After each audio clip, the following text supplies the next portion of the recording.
What up, YouTube family? It's your boy Cayman James. It's the C Money here. Woo! Celebrate good time. Come on.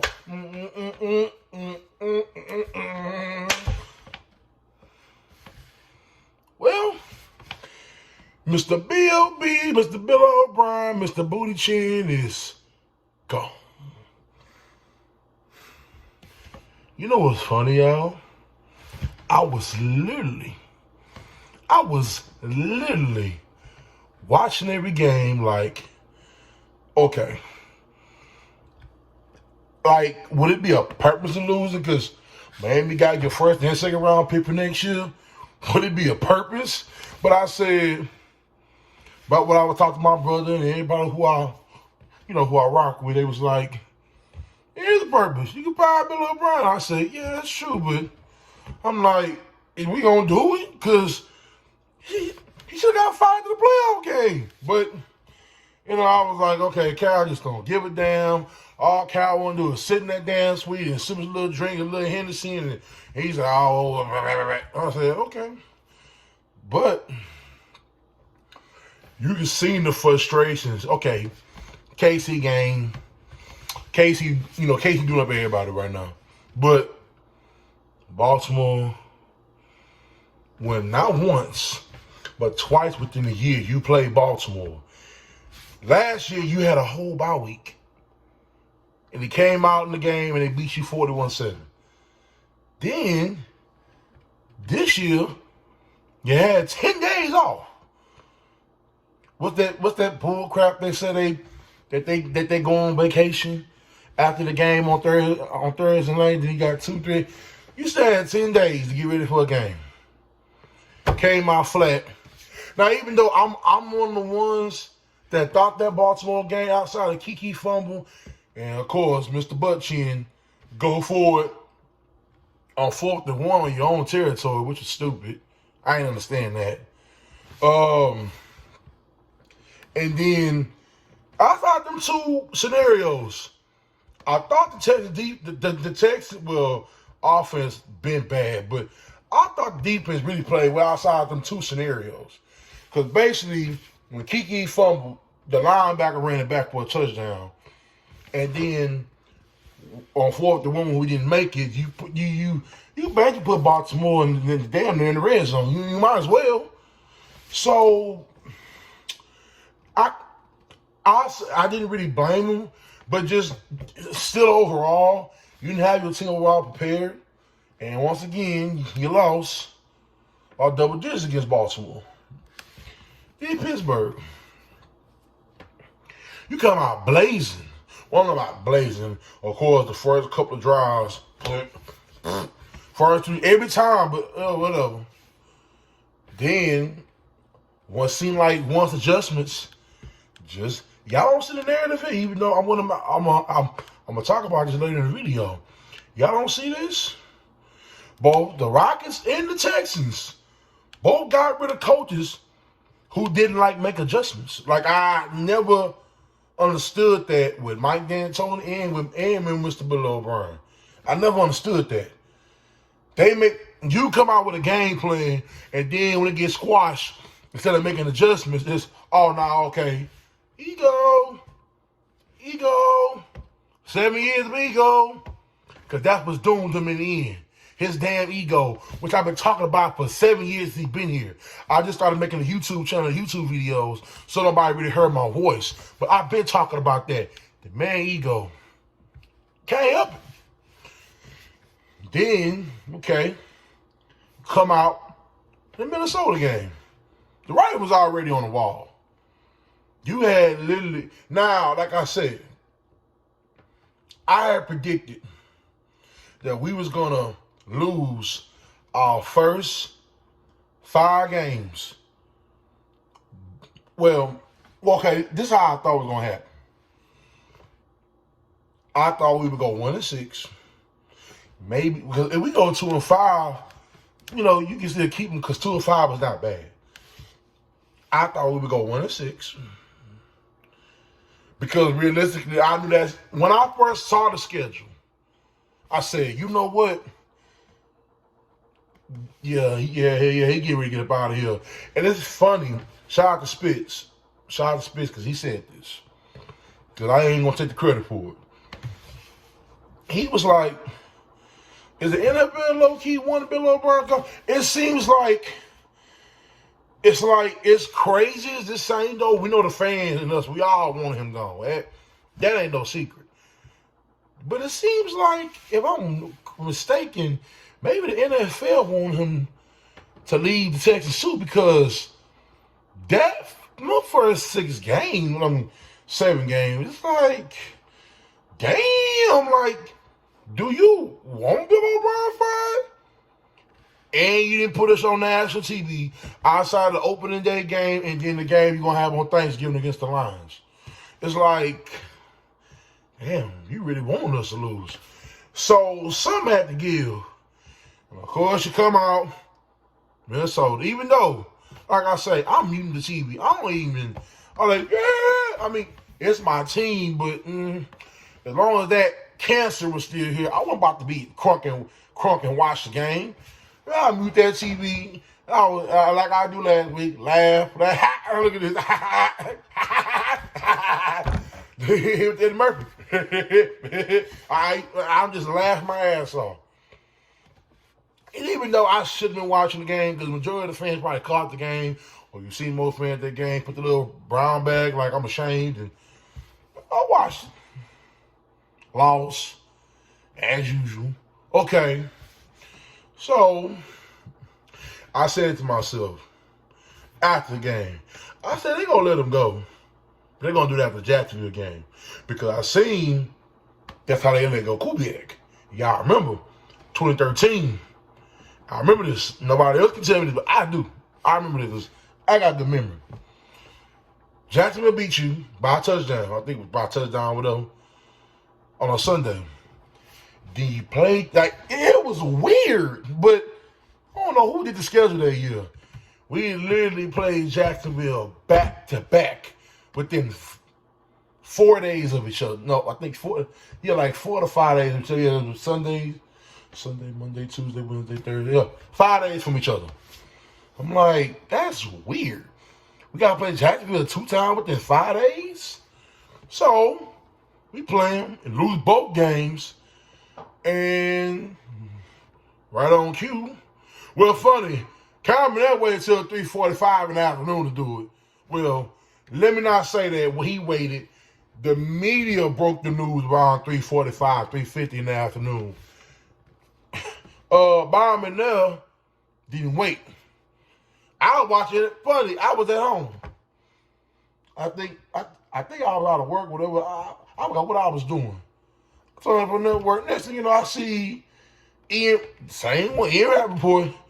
Well, breaking news, the Texans had fired Gary Kubiak. I'm like, well, I mean, one of my surprised. It was like, well, damn, at that point, I think he was like 2-10 or 2-9. They just said, all right, bro, like, that's it. I can't do it no more.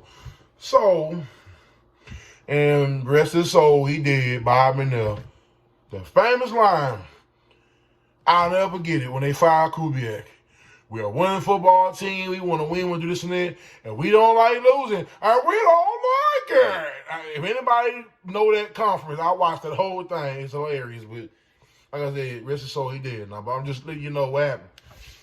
I said, well, maybe Cal going to wait till after Jacksonville because, okay, listen, Jacksonville is also they're 1-3. So, what better way for Bill O'Brien to get up out of here than to lose to a team who's only won 1 game? Then out of all the division opponents out of Tennessee, the Colts, and the Jags is like one of them nagging teams in the division that you really can't stand. We know the rivalry with Tennessee, but the Jags like you supposed to you know what? Fuck y'all. We're supposed to beat y'all. You lose to them? Okay, now it's no time. No. You need to get fired over. When the game is over, go to your car, get a box, go to your office, get your little shit, and look here, bro. We'll email you, or not email, I'm sorry. We'll send you the rest of your shit in your pack. Get the fuck out of here. But Cal said, fuck Jacksonville. You gotta go, bro. And I'm committed for that. I'm committed for that. He did that. So now, what's the next step? So, Cayman, what's the next step? What do we do? Well, first off, I knew they were gonna make Romeo the interim coach because he was the assistant. So yeah, you gotta make the man, you gotta make the man the interim coach. Okay. So Spitz and there are a lot of people who've done these videos that made the predictions about who they want to be the next coach. It's like the Rockets, I said somebody from the Spurs or the Denver lineup because I want some of that Denver action, but that's basketball. More football, I want Eric Bieniemy. I don't know if I'm saying his name. If I'm not saying his name right, I'm sorry about that. Just last name seemed kind of funny, but whatever. Eric Bieniemy, I want him. I want some of that Kansas. I want some of that misdirection and all of it. I want it. I sure wouldn't mind. Wouldn't mind Lincoln Riley from Oklahoma. Wouldn't mind Greg Norman from Baltimore. You got options. But I do know this. You got a franchise quarterback in Deshaun Watson. I'm going to tell you the truth, y'all. I was saying this to my coworker earlier.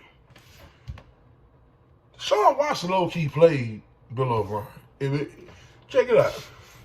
Remember how I know I got mad, but now I think about it was actually smart. When he came out, y'all, and said after that playoff game, I don't care what y'all say. I don't care what nobody says outside this locker room. I love that man, but I'm like, you love it? What? I see why. Got him paid. You know what's funny? I can't knock the hustle. Because you know what? Now, from the outside of what I'm talking about here, you gotta kind of play the chess game. Like when you at work, look here, you don't like your damn boss. But you say little things to keep him happy and on the edge. So I can kind of see why Deshaun Watson did what he did. Yeah, you and I both know, going back last year, we seen Deshaun Watson and Booty Chin always getting into it. Bill O'Brien, Mr. Buck Chin, but you always seen that man get into it. But, oh no, I love that man. We knew that was a bunch of garbage. But, I gotta say that, because here's the thing, everybody else don't like him. But look here, I gotta come here every day, y'all. I'm on my fourth year. I don't want to go to a fifth year option. I'm trying to get paid. So, I gotta say what I gotta say to get paid. Lerman Tunsil had to say what he had to say to get paid. That's what I'm saying, y'all. So, really look at it. Deshaun low-key pulled a power play. Deshaun knew once I get paid, I'm locked in the next, fifth year option. I'm locked in the next 5 years. So, I ain't going nowhere because I'm way better than Yates and Schaub and Matt Leinart and Yates.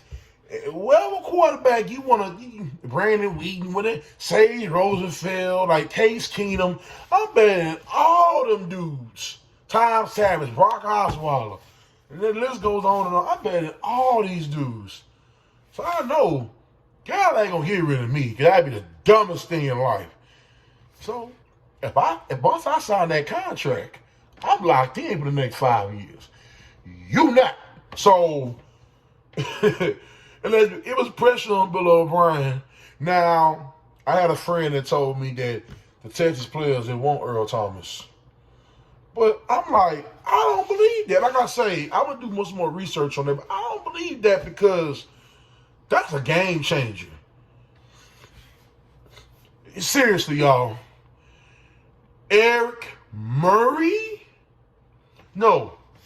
Let's think about that. Eric Murray? Dude, the third safety, bro, on the Cleveland. I can see if he was a starter.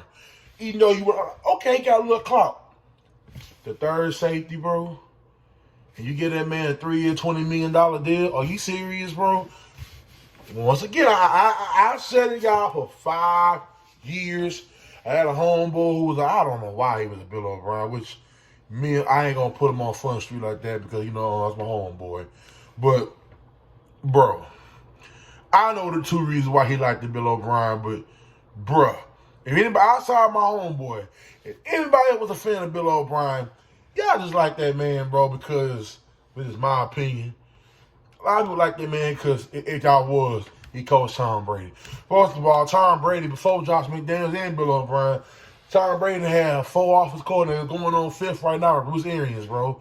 The man's a good quarterback. He didn't need no fucking offensive coordinator. That's all I'm saying. But what I'm saying is, bro, the man should never came here. Now, I'm making this video because I'm happy Bill O'Brien gone. And I'm just like Honcho said on his video, we can start fresh and we can get this thing going. But I'm going to say this, bro. Nobody remember this. I brought it to my home, but he was like, no. I'm going to bring it up. Y'all know why Bill O'Brien was here in the first place? No. Watch what I'm saying, because y'all, like, I don't care if I get the criticism. I don't care. I love Andre. He will forever be my favorite Texans player until the day I get put in the grave. I love Andre Johnson. He was a reason why I became a Texans fan. Was Andre Johnson. The man came to my charity event in high school in A. Lee Taylor. Y'all gonna think I'm crazy with what I'm about to say. And I'm not making this up. Because I got a homeboy who can verify what I'm saying. I met Andre Johnson. I didn't even want the man. Now, maybe, I really think about it. Maybe I should have got the man autograph because that could be a souvenir that I could have down. But that's when you're a kid, you don't. I was thinking like this. I just want to shake the man's hand because I feel like his handshake to me is a lifetime more than a piece of paper. But that's just me. Even though it might sound stupid as hell, but hey, that's just my mindset at the time. The reason why I blame Andre Johnson for Bill O'Brien being here. See, I got good memory. This how plugged I'm into being a Texas fan. First and foremost, okay, y'all. Do y'all remember when the NFL went from Adidas to Nike? Y'all remember that? It was a photo shoot. I think every team with Nike, you had a choice. You could have kept your regular uniforms, or you could have had Nike remodel your whole uniform because the NFL was making a switch from Adidas to Nike. Of course, Texas, born and played that, we kept our regular uniforms. Then Seattle, that's when Seattle went to that blue and that, that dark navy blue and that metallic gray and that green and all that. They changed their uniform because they was wearing that ugly light blue and that white and that trash. But what I'm saying is they changed uniform, but a lot of teams didn't really change their uniforms. But I know Seattle, and I forgot another team changed the uniform. But anyway, I don't know if it was an NFL reporter or a local reporter. They interviewed him at that photo shoot, Andre Johnson.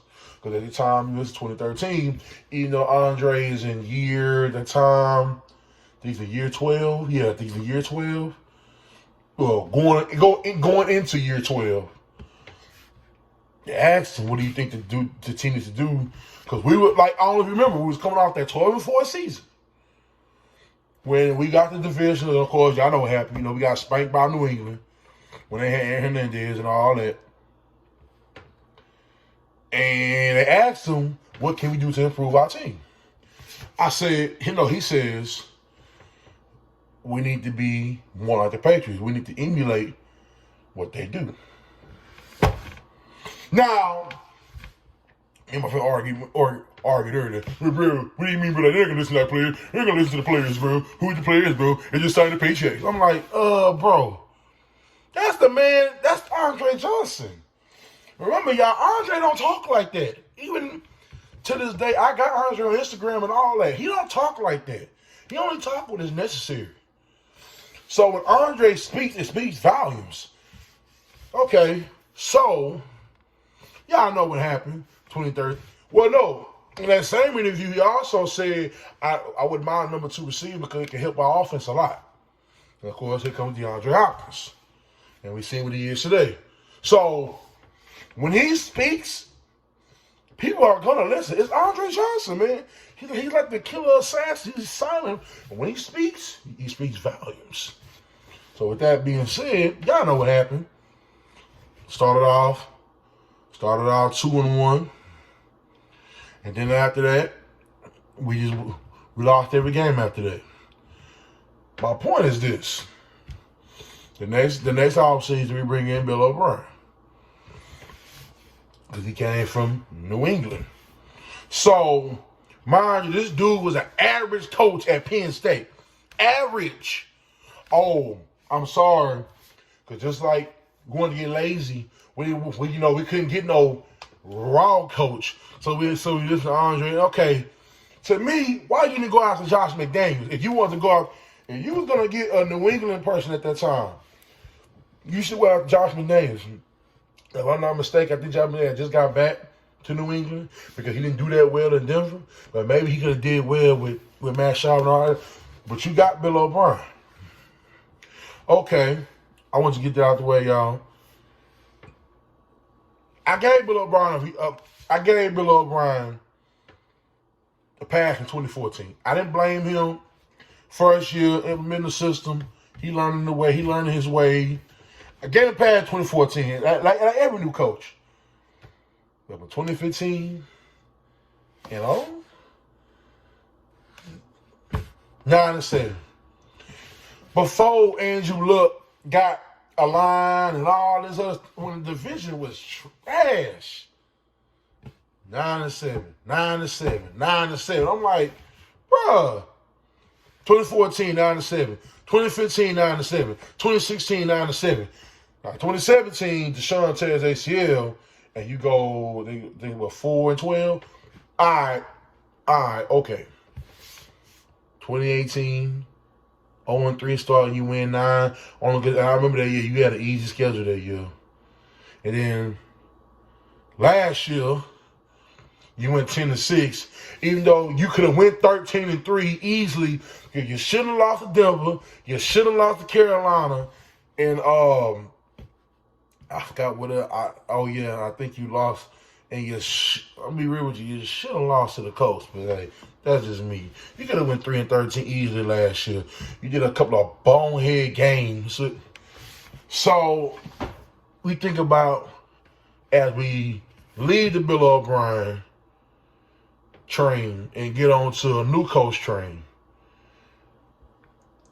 I'm hoping that Cal Manel will let the new head coach, of course, because you and I all both know that when a new coach come in, he gonna Weaver, depending on how he does the rest of the season, he might. I'm rooting for Weaver. I know everybody think Weaver trash, and that's fine. I'm actually rooting for Weaver because I like his scheme. I like that Rex Ryan schematic. I like it. But I'm rooting for him. But of course, if he doesn't do well, the new coach, he's gonna go and fire everybody. Just like when Bill O'Brien came here, he fired everybody, but he's gonna fire everybody too. So my whole point is, what I'm saying, only thing we can do from here is move on. We ain't gotta deal with that Mr. Butt Chin. That he out of here now. So if we only won 7-9 or 6-10, it doesn't matter at this standpoint. You just want to see if Deshaun progresses. So my two top, well, 3. Eric Bentley, Greg Roman, and Lincoln Riley from Oklahoma. Now, I don't know if Lincoln Riley want to leave Oklahoma because he produce Baker, Kyler Murray, and Jalen Hurts.